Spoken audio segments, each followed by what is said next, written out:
우리 다 함께 마음을 모두 하나님 앞에 기도드림으로 수요 성소 연구를 시작하겠습니다.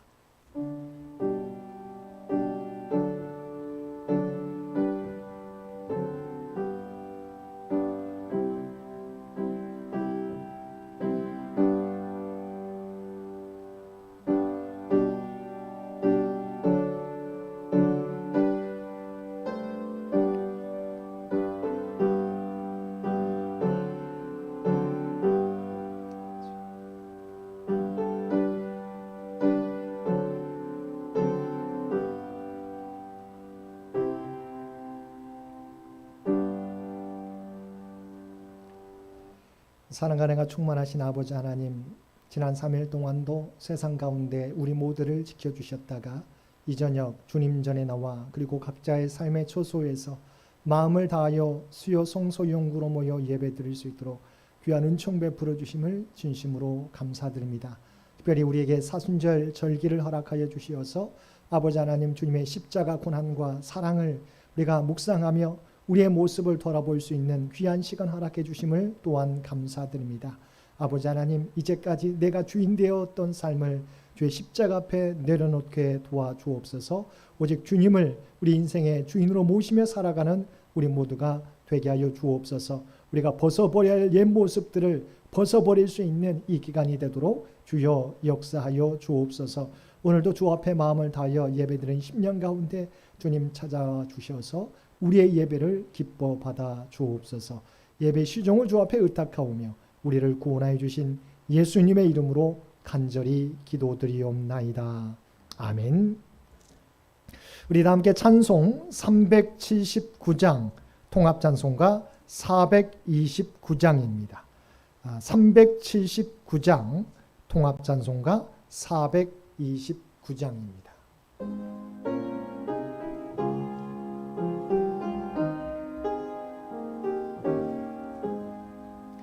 내 갈 길 멀고 밤은 깊은 데에 빛 되신 주 저 본향집을 향해 가는 길 비추소서. 해가는 길 다 알지 못하나 한 걸음씩 늘 인도하소서.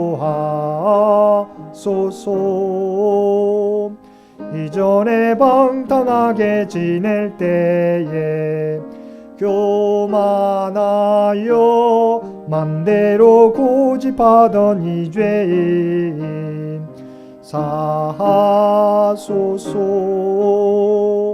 내 지은 죄 다 기억 마시고 주 뜻대로 늘 주장하소서.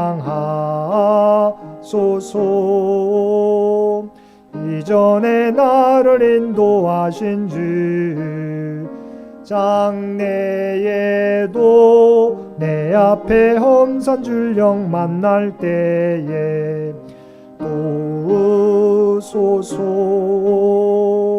밤 지나고 저 밝은 아침에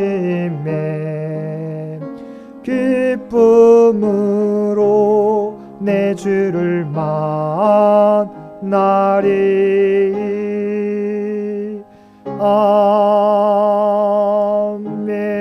아멘. 이 예배를 위해서 이상순 권사님 기도 인도해 주시겠습니다.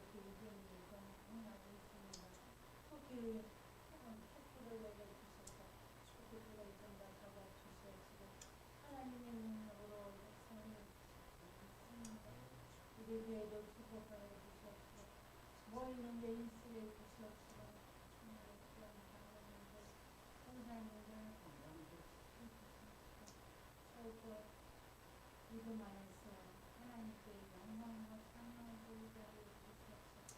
신령신령하여 특별히 축복하여 주시옵소서. 건강한 몸이 돼서 태어날 수 있도록 인도하여 주시옵소서. 하나님께서 치료하여 주시옵소서. 주님께 모이게 하여 주실 줄이 있습니다. 보면은 귀한 공단인데 하나에도 모여서 예배드리게 하여 주시옵소서. 얼굴을 가지고 풍성한 나와 찬양과 영광을 돌리는 시간 그 가까이 이 수요 예배를 부탁하여 주시옵소서. 너무나 이렇게 수고 없이 예배를 드릴 때 너무나 마음이 아픕니다. 하나님 당신들과 아버지 많은 교우들이 모여서 기쁘고 즐겁게 예배드릴 수 있도록 인도하여 주실 줄 믿습니다. 머리 붓지 마시고 주님 역사에 주셔서 돌보아 주시옵소서. 더욱더 귀한 자녀들도 열심히 주일들에 나올 수 있도록 인도하여 주시옵소서. 기도만 하거나 기도만 하겠습니다. 하나님 기도감을 용서하여 주시옵소서. 앞으로는 더욱더 주님의 은혜 가운데 그 사랑을 깨닫고 많은 기도할 수 있도록 축복하여 주실 줄 믿습니다. 귀한 하나님, 목사님께서 귀한 말씀을 주실 때 그 말씀에 아멘 할렐루야하고 아버지 기도를 즐겁게 예배드릴 수 있는 시간 감사와 영광을 돌립니다. 주님의 크신 사랑과 은혜 가운데 역사해 주시되 감사하고 감사와 영광을 그 예수 그리스도의 이름으로 기도합니다. 아멘.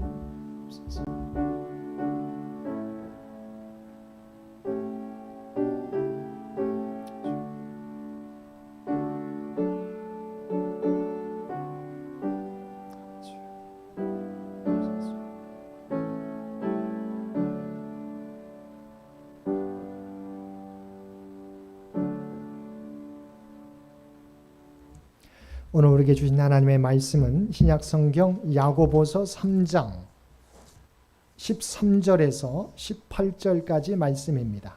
야고보서 3장 13절에서 18절까지 말씀입니다.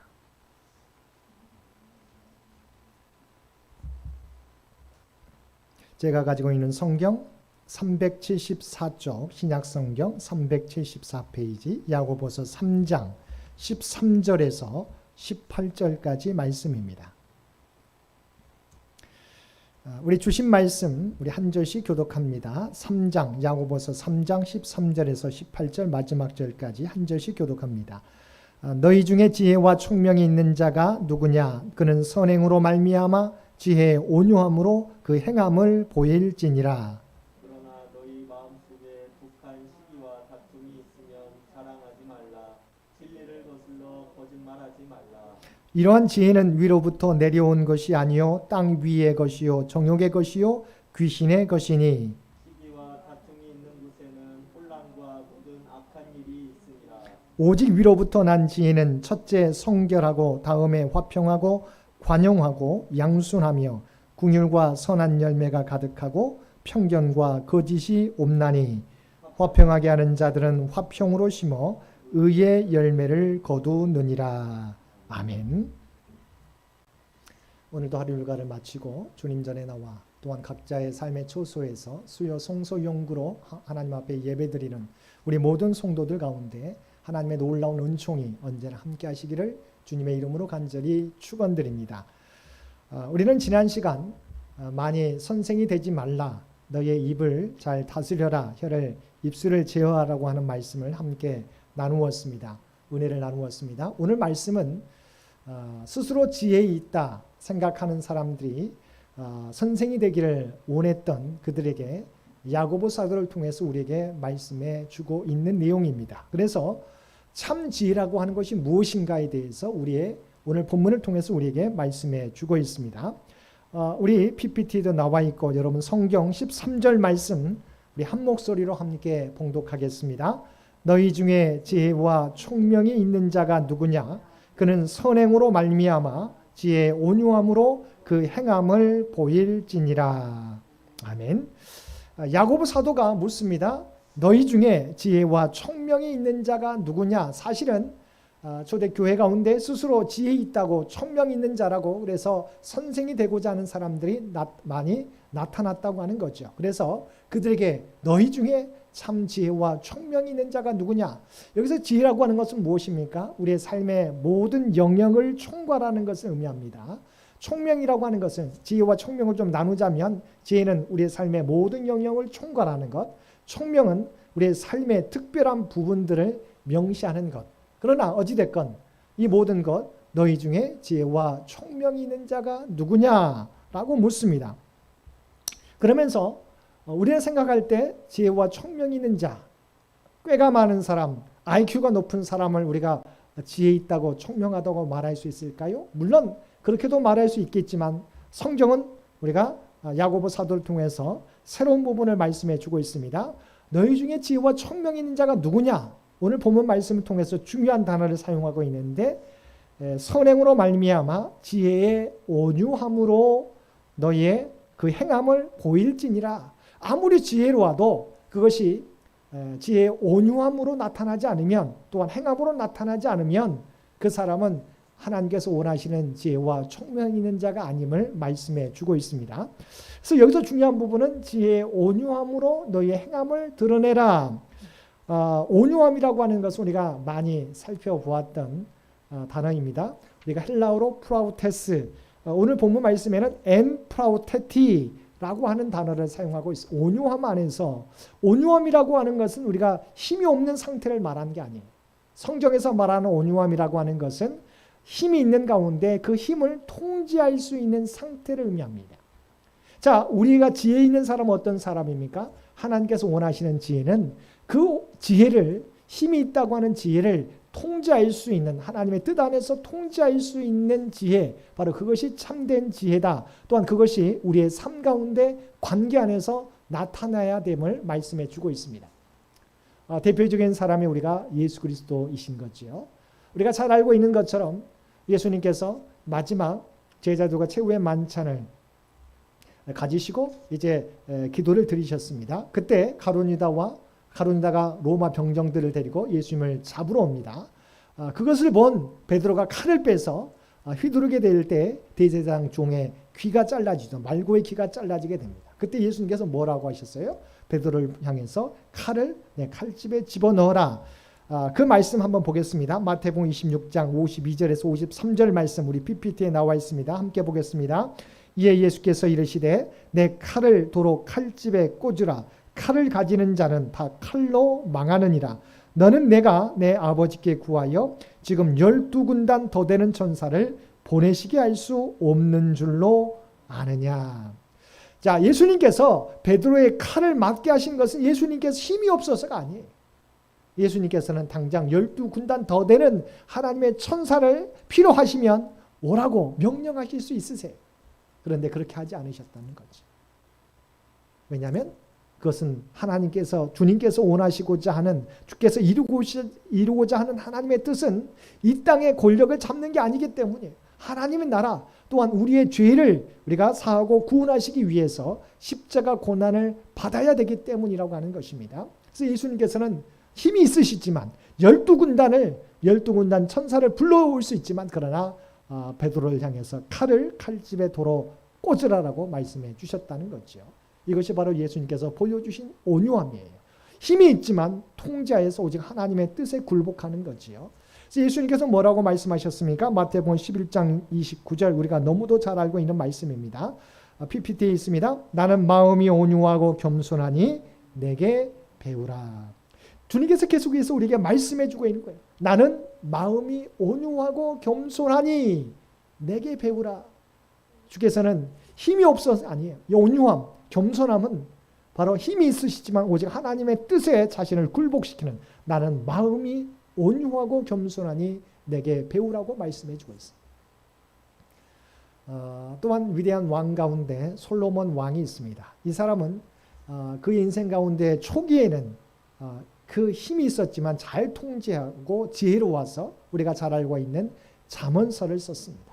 그런데 그의 인생 후기는 어떻습니까? 그 힘을 통제하지 못했어요. 그냥 자기가 원하는 대로 즐기고 싶은 대로 즐겼습니다. 그래서 그의 마지막 인생 말년에 쓴 하나님의 말씀이 무엇입니까? 전도서죠. 전도서 1장 2절 말씀에 보면 그 인생 말년에 자기가 자기의 힘을 통제하지 않고 사용했던 그 삶에 대해서 고백합니다. 전도서 1장 2절 말씀 우리 PPT에 나와 있습니다.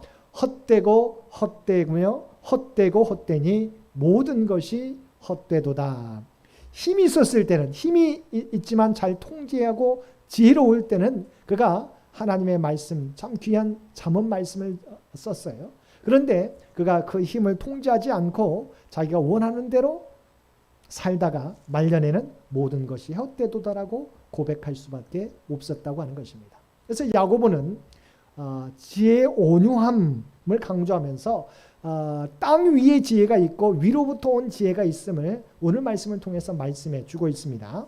14절 말씀 보겠습니다. 14절 말씀 첫 번째 분류 땅 위의 지혜, 세상의 지혜에 대해서 말씀합니다. 14절 말씀 보겠습니다. 그러나 너희 마음속에 독한 시기와 다툼이 있으면 자랑하지 말라. 진리를 거슬러 거짓 말하지 말라. 자, 스스로를 지혜 있다고 말하는 사람 가운데 자, 시기와 다툼이 있으면 이것은 땅이 위에 땅에서 나오는 세상의 지혜인 것을 너희가 깨달아야 된다. 이것을 자랑하지 말아야 된다고 말씀해 주고 있습니다. 여기서 시기와 다툼은 시기는 자기 세계를 구축하고 자기 세계에 위협이 되는 모든 존재나 사람을 우리가 시기하는 질투하는 것을 의미하는 거죠. 그것이 시기. 그렇죠? 자기 세계를 구축하고 그것을 우리가 위협하는 모든 존재나 사람을 질투하는 게 시기입니다. 이제 다툼이 이제 문제예요. 우리가 서로 싸우는 것을 지금 본문에 보면 에이세리아라고 하는 단어인데 에리세리아라고 하는 이 단어는 의미는 뭐냐? 우리가 다툼이 싸움을 말하는 게 아니에요. 이기적인 야망을 의미하는 것이죠. 이기적인 야망. 뭔가 자기의 세력을 자기의 세계를 좀 더 넓히고자 하는 마음이죠. 야망이죠. 그럼 어떻게 됩니까? 우리 경쟁 의식도 있어요. 그렇지만 상대에서 적대감을 가질 때가 있는 거죠. 자, 우리가 지혜로운 사람, 우리가 성경에서 말하는 하나님께서 말하는 지혜는 정말 지혜의 온유함으로 행함으로 드러나는 지혜다. 그런데 스스로 지혜 있다고 하면서 이러한 시기와 다툼이 일어나면 그 지혜는 땅에서 나오는 지혜다. 그래서 자랑하지 말아라. 그래서 자랑함으로 도리어 진리를 거스러 거짓말하는 자가 되지 말아라 라고 말씀해 주고 있습니다. 자, 그런데 이것이 어디에서 나타납니까? 지혜 있다고 하는 사람들 대부분 이들이 말이에요. 때로는 공동체 지도자들이죠. 그래서 빌립보 교회에 보게 되면 바울 사도가 빌립보 교회 편지를 보내면서 뭐라고 합니까? 유오디아와 순두계에게 서로 화해하고 하라고 말씀해주고 있죠. 자, 그들은 지혜는 있었습니다. 또한 교회 공동체의 지도자적 위치에 있었지만 이 지혜를 바르게 사용하지 못함으로 서로 교회에 혼란을 일으키는 다툼을 일으키는 자가 되었다고 하는 거죠. 그래서 야고보 사도는 스스로 지혜 있다고 청명하다고 생각하는 사람들아, 성도들아, 만약 너희 가운데 이런 시기와 다툼이 있다고 한다면 이것은 참된 하나님께서 원하시는 참된 지혜가 아니라고 말씀합니다. 그러면서 이런 땅 위의 지혜에 대한 성격에서 규정하게 되는데 이어지는 15절 말씀입니다.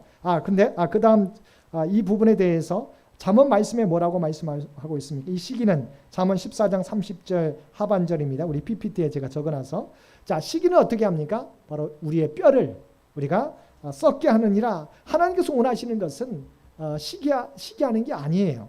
그래서 이 자랑하지 말라고 하는 거죠. 여러분 우리 스스로가 점검해야 돼요. 만약 내가 지혜 있다고 생각하는데 서로 다른 사람을 질투하는 마음이 있다든가 또한 자기만을 위해서 뭔가 잘못된 야망을 가지고 살아간다고 한다면 이것은 하나님의 지혜가 아니라고 하는 거죠. 그래서 그것을 자랑하지 말아야 된다. 그래서 결과적으로 자랑함으로 진리를 거슬러 거짓말하는 자가 되어서는 안 됨을 본문 우리 하반절 말씀 14절의 하반절 말씀을 통해서 우리에게 말씀해 주고 있습니다. 그러면 이러한 땅 위의 지혜의 특성에 대해서 15절 말씀이 이어진 15절 말씀에서 말씀해 주고 있습니다. 15절도 읽겠습니다. 이러한 지혜는 위로부터 내려온 것이 아니요 땅 위의 것이요 정욕의 것이요 귀신의 것이니. 자, 야고보 사도를 통해서 우리가 말씀해 주고 있는 아무리 지혜로워도 아무리 깨가 많아도 이런 시기와 다툼이 있는 것은 뭐예요?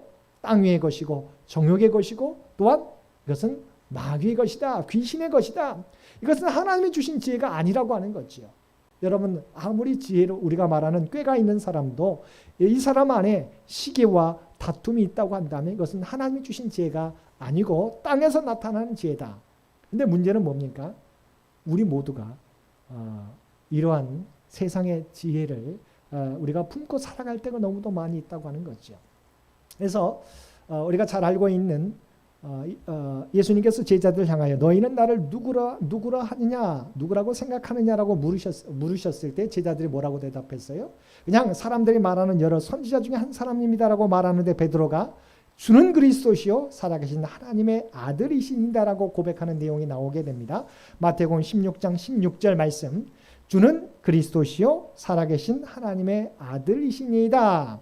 그랬더니 예수님께서 베드로를 칭찬합니다.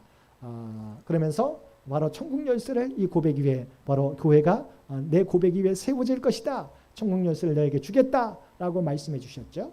그러면서 주님께서 뭐라고 말씀하셔요? 첫 번째 순환 예고를 들려주십니다. 그렇죠? 내가 예루살렘에 올라가 고난을 받고 십자가에 달려 죽게 될 것이다.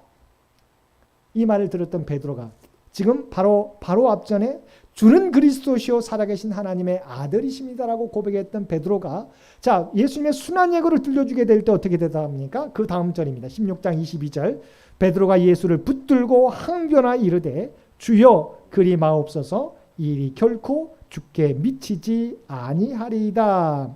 이게 성경이니까 사실은 이게 아주 점잖게 표현된 거예요. 우리가 지난번에도 말했던 것처럼 항변하라고 하는 이 말은 예수님을 꾸짖었다는 거다.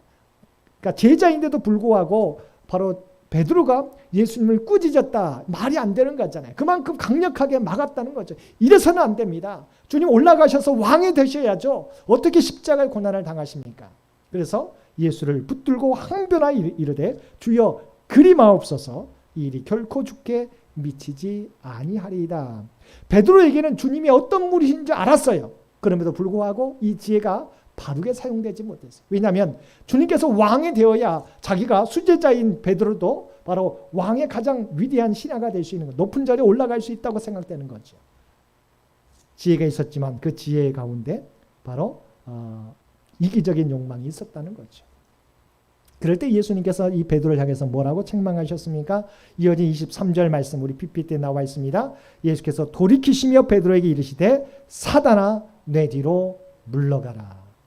아무리 주는 그리스도시요 살아계신 하나님의 아들이십니다라고 고백하는 지혜가 있었지만 그 지혜가 하나님의 뜻을 생각하지 않고 사람의 뜻을, 사람의 야망, 자기의 야망을 위해서 나가게 될 때 그 지혜를 사용하게 될 때 주께서 뭐라고 하셨어요? 사단아 내 뒤로 물러가라고 말씀했다는 거죠.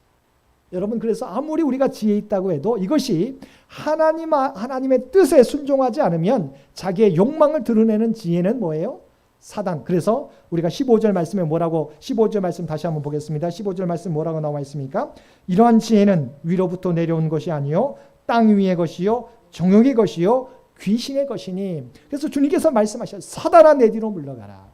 아무리 지혜 있다고 해도 이 지혜가 하나님의 뜻을 드러내는 데 사용하지 못하게 되면 이것은 사단이 되는 거예요. 사단의 것이 될 수 있는 거죠. 여러분 우리가 아는 지혜가 하나님의 말씀에 대한 지혜도 하나님의 영광을 하나님의 뜻을 이용하는 데 사용해야 되지. 그래서 내 욕망을 나를 드러내는 데 나를 자랑하는 데 사용하게 되면 이것이 땅의 것이 된다. 땅의 지혜가 되고 귀신의 것이 될 수밖에 없음을 분명히 말씀해 주고 있다고 하는 것입니다. 자 그러면 본문 말씀에 보면 이 땅의 지혜는 어떤 결과를 얻게 되느냐 나와 있습니다. 16절 말씀 보겠습니다. 16절 시기와 다툼이 있는 곳에는 혼란과 모든 악한 일이 있습니다. 그러겠죠? 아무리 지혜로워도 시기와 다툼이 있는 곳에는 어떻게 해요? 혼란과 모든 악한 일이 있습니다. 자, 예수님의 제자들이 어떠했습니까? 예수님을 따랐지만 3년 동안이나 예수님을 자기의 모든 것을 생활을 버렸잖아요. 배를 버리고 그의 직업을 버리고 주님을 따랐잖아요. 그런데도 불구하고 그들은 뭐예요? 주님의 가는 길을 이해하지 못하고 가는 길 가운데서도 누가 더 크냐라고 다투며 있었다는 거죠. 주님을 따르는 제자들의 모습 가운데서도 참 지혜를 얻지 못하니까 이런 시기와 자기의 지혜 가운데 시기와 다툼이 본문 말씀에 나왔던 것처럼 시기와 다툼이 있었을 때 그 가운데 혼란과 모든 악한 일이 있었다. 그래서 주님이 잡히셨을 때 뭐예요? 그들이 나는 오직 주님을 따르겠습니다. 목숨을 걸고 주님을 따르겠습니다. 다 버릴지라도 나는 주님을 따르겠습니다. 고백했는데 주님이 잡히시자마자 모든 제자들이 다 도망가게 되었다고 하는 것이죠. 그러면 이와는 반대, 땅 위의 지혜와 반대되는 위로부터 오는 지혜는 어떤 특징이 있습니까? 이어서 야고보 사도가 말씀해 주고 있습니다. 17절 말씀입니다. 위로부터 온 지혜. 자, 17절 말씀 함께 읽겠습니다. 오직 위로부터 난 지혜는 첫째 성결하고 다음에 화평하고 관용하고 양순하며 궁휼과 선한 열매가 가득하고 편견과 거짓이 없나니. 여러분 참 지혜의 특징을 야고보 사도를 통해서 우리에게 말씀해 주고 있어요. 아무리 꾀가 많아도 그것을 하나님께서는 꾀가 많은 것을 우리가 지혜롭다고 말하지 않습니다. 지혜가 있는 곳에는 참된 지혜가 있는 곳은 어떤 게 나타난다고요? 첫째는 성결, 하나님 앞에서 온전히 순결한 모습으로 나타나는 것이다. 두 번째는 다음으로는 화평함이 나타나게 되고 관용, 우리가 관대하게 모든 사람에 대하는 것, 양순, 하나님의 말씀에 대해서 우리가 유순하게 받아들이는 마음, 긍휼의 마음, 선한 열매가 가득하고 중요한 부분입니다. 편견과 거짓이 없나니. 어떤 것이든 우리가 하나님의 사람으로 겉모습에 상관없이 이 가운데 하나님의 형상이 담겨 있다고 하는, 그래서 편견과 거짓이 없이 사람을 대하는 것이 진정한 하나님의 지혜다. 이것은 위로부터 오는 지혜임을 말씀해 주고 있어요. 그래서 우리가 추구해야 될 지혜는 바로 이거예요. 정말 우리가 참된 깨가 있다고 하는 것이 지혜가 아니라 그 지혜 있는 곳에는 어떤 모습이 나타나야 돼요? 순결함, 또한 화평, 또한 관용, 양순, 긍휼, 선한 열매, 편견과 거짓이 없는 모습들이, 결과들이 나타나야 진정으로 참된 지혜라고 말할 수 있는 것이지요. 그러면 이런 위로부터 난 결과가 있는, 우리가 위로부터 난 지혜가 있을 때 어떤 결과가 나타나게 됩니까? 중요한 말씀입니다. 18절 말씀 보겠습니다. 18절. 화평하게 하는 자들은 화평으로 심어 의의 열매를 거두느니라. 자, 중요한 부분은 우리가 심는 대로 화평하게 하는 자들은 화평으로 심어 의의 열매를 거두게 된다. 참된 지혜가, 위로부터 오는 지혜를 가진 곳에는 바로 의의 열매들이 맺혀지게 됨을 말씀해 주고 있습니다. 결과적으로 보게 되면 이 지혜에 대해서, 지혜와 총명이 있는 자가 누구냐고 물었잖아요. 그러면서 이것은 선행으로, 착한 행실로, 지혜의 온유함으로, 행함으로 드러내야 된다. 사실은 관계 안에서 드러내야 된다. 그래서 정리하자면 이렇습니다. 땅 위의 지혜는 어떻습니까? 하나님과 나와 하나님과의 관계, 또한 이웃과의 관계에서 파괴적인 모습으로 나타나게, 그래서 시기와 다툼이 있기 때문에 항상 그 관계는 어떤 지혜가 있더라도 뭐예요? 꾀가 많은데 시기와 다툼이 있으면 어떻게 돼요? 더 우리가 그 공동체를 혼란에 빠뜨리게 되는 거예요. 관계가 하나님 앞에 바르지 못하게 되는 거죠. 또한 관계, 이웃들과의 관계 안에서도 바른 열매를 맺지 못하게 된다고 하는 거예요. 그러니까 분명히 참된 지혜인 것은 공동체 가운데 우리가 다툼이 일어나지 않아야 되는데, 하나님과 우리와의 관계, 또한 이웃과의 관계 가운데, 성도들 간의 관계 가운데 다툼이 일어나게 된다. 그러면 위로부터 온 지혜의 특징은 무엇입니까? 바로 나와 하나님과의 관계가 바르게 되죠. 또한 이웃과의 관계 안에서 우리가 성숙한 관계로 나아가게 된다는 거죠. 그 관계를 강화시켜주고 성숙하게 하는 관계로 나아가게 된다. 그러니까 사실은 지혜롭다고 하는 것은 우리의 머리로서만 나타나지 않습니다. 바로 그것이 진정으로 우리의 삶 가운데 하나님의 뜻을 생각하게 될 때 참된 아름다운 의의 열매로 나타나게 된다는 사실을 기억하실 수 있게 되길 바랍니다. 그러므로 우리는 세상의 지혜를 구해서는 안 되는 거죠. 땅 위의 지혜를 구해서는 안 된다고 하는 거죠. 정말 이 모든 것을 하나님의 영광을 위하여, 하나님의 뜻을 위하여 사용함으로 의의 열매를 맺는 저와 여러분이 되어야 할 줄로 믿습니다. 말씀을 정리하자면 참 지혜는 지혜의 온유함으로 해야 된다. 바로 그 힘을 하나님의 뜻을 위하여 통제할 수 있어야 된다. 또한 시기와 다툼이 있는 땅 위의 지혜가 아니라 본문 말씀처럼 성결과 화평과 관용과 양순과 긍휼과 선한 열매들, 편견과 거짓이 없는 바로 지혜를 가지고 의의 열매들을 나타내는 우리가 되어야 된다. 이 사실을 기억하고요. 정말 이 사순절 기간 동안 우리 안에 이 하나님의 지혜를, 위로부터 오는 지혜를 품게 해달라고 기도하시며 살아가시는 저와 여러분 모두가 되시기를 주님의 이름으로 간절히 축원드립니다. 함께 기도드리겠습니다. 사랑하는 충만하신 아버지 하나님, 우리에게 사순절을 허락하여 주시어서 주님의 십자가 고난을 묵상하며 우리의 삶을 돌아보게 해주시니 진심으로 감사드립니다. 아버지 하나님, 우리 안에 시기와 다툼이 있는 땅 위의 지혜를 갖고 살아가지 않게 도와주옵소서. 오직 지혜의 온유함으로 하나님의 영광을 드러내며 살아가는 우리 모두가 되게 하여 주옵소서. 우리 가운데 아버지 하나님, 정말 위로부터 오는 지혜를 사모하게 도와주시옵시고 하나님 앞에 순결하며 화평이 나타나고 관용하며 양순하며 또한 긍휼과 선한 열매들이 우리의 삶 가운데 가득 나타나는 우리의 삶이 되도록 주여 역사하여 주옵소서. 그래야 우리를 통하여 오직 하나님의 뜻이 드러나게 도와주시옵소서. 정말 내가 버리지 못했던 것들, 옛 습관들을 내어버릴 수 있도록 도와주시옵시고 내가 주인 되었던 삶에서 오직 주님의 말씀을, 주님을 주인으로 모시며 살아가는 우리 모두가 되게 하여 주시옵소서. 세계 가운데 들려오는 전쟁 가운데 주님 아버지 하나님 참된 평화가 이 세상 가운데 아버지 하나님 지배할 수 있도록 평화가 아버지 하나님의 평화가 아버지 하나님 이 세계를 지배할 수 있도록 그래서 역사하여 주시옵소서. 또한 이 나라의 민족 아버지 하나님 함께 주시옵소서. 아버지 하나님 주께서 친히 하나 되는 이 민족 될 수 있도록 역사해 주시고 아버지 하나님 경북과 울진과 또한 동해까지 퍼지는 산불 가운데 아버지 하나님 함께 주시어서 하루속히 진화되어서 피해 입는 아버지 이재민들 아버지 소망을 잃어버리지 않도록 주여 역사하여 주시옵소서. 특별히 우리 창현교회를 기억하여 주시고 이 창현재단을 통해 하나님의 영광이 드러날 수 있도록 주여 역사하여 주시기를 원합니다. 100주년 사업들을 준비하게 될 때 우리의 마음들이 하나 되어서 오직 하나님의 뜻을 이루어갈 수 있는 우리 창현교우들 되게 하여 주옵소서. 특별히 육신의 연약함 가운데 있는 주의 백성들 기억하여 주시고 정말 구하는 자들에게 하나님의 놀라운 치유와 회복을 허락하여 주시옵소서. 우리의 모든 기도를 아시는 주님, 오직 주님과 동행하는 우리 모두가 되게 도와주옵시고 믿음 가지고 전진함으로 날마다 응답받는 삶이 되게 하여 주옵소서. 이 모든 간구 우리를 구원하여 주신 예수님의 이름으로 간절히 기도드리옵나이다. 아멘. 몇 가지 광고 말씀 드립니다. 우리 권사님 기도해 주신 것처럼 우리 김영신 권사님 건강하게 잘 치료를 받고 돌아올 수 있도록 여러분 기도해 주시기를 부탁을 드립니다.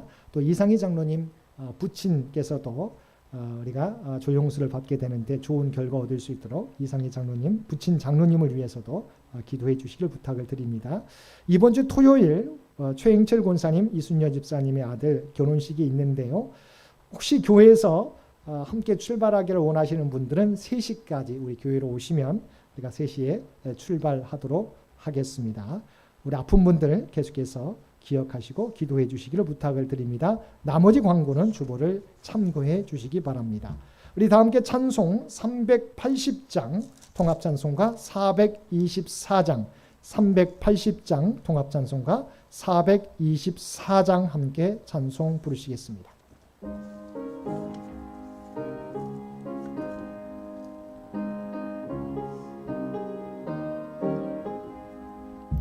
나의 생명 되신 주 주님 앞에 나아갑니다. 주의 흘린 보혈로 정케하사 받아주소서. 날마다 날마다 주를 찬송하겠네. 주의 사랑 줄로서 나를 굳게 잡아 매소서. 괴로운 세상 지낼 때 나를 인도하여 주소서. 주를 믿고 나가면 나의 길을 잃지 않겠네. 날마다 날마다 주를 찬송하겠네. 주의 사랑 줄로서 나를 굳게 잡아 매소서. 세상 살아갈 때에 주를 더욱 사랑합니다. 밝고 빛난 천국에 나의 영혼 들어가겠네. 날마다 주를 찬송하겠네. 주의 사랑 줄로서 나를 굳게 잡아내소서. 아멘.